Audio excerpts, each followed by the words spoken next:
Hey, so in this quick little video, I'm going to be installing this ASM cooling plate onto my S2000.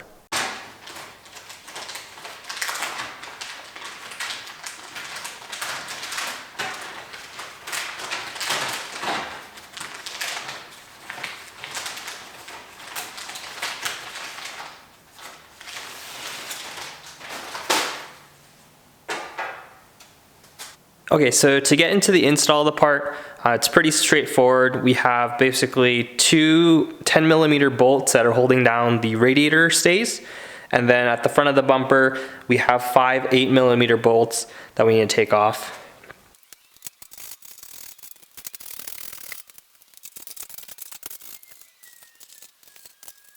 All right, so now with all the hardware removed, we can go ahead and remove the radiator stays themselves. They're just only held on by that bolt. And now with basically all the holes exposed that we need, we can mount the plate itself and then reinstall everything.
All right, so here's a plate installed in the car now.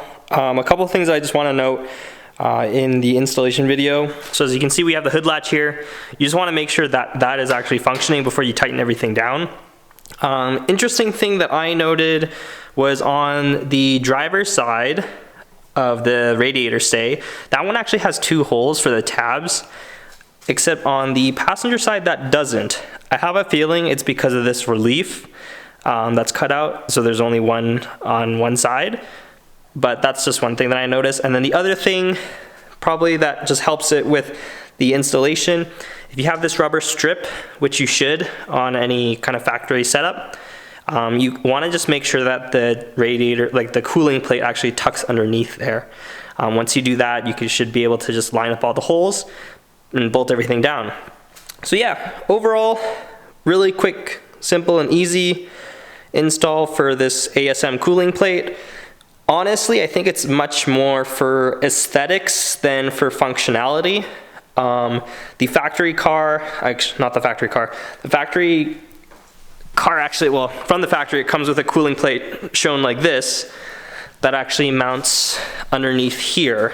So that almost kind of acts like a duct, essentially, just to direct airflow up into the air box, and then kind of keeps the air separate from the intake side and then the radiator side.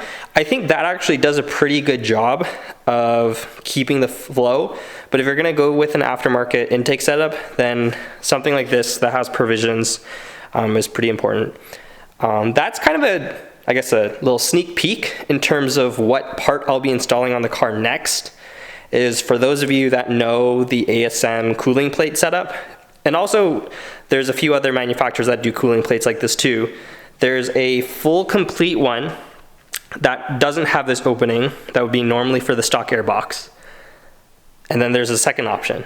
So that's a hint in terms of what the next video is going to be about, and like in terms of an install of a new part on this car. But yeah, so that's just a quick and easy show. I'm a little bit on the fence about this red, to be honest. It's like an anodized aluminum. If it was kind of a brighter red where it matched kind of the emblem or the valve cover, I think it would have been a little bit cooler. They do have a wet carbon fiber version as well, which I think would look pretty killer, but that's all right. Maybe that's something I can consider in the future, but honestly, as long as this just serves the intended purpose, that's all I'm looking for. So yeah, thank you for watching this quick, short little video on the install of the ASM cooling plate, and catch you on the next S2000 video.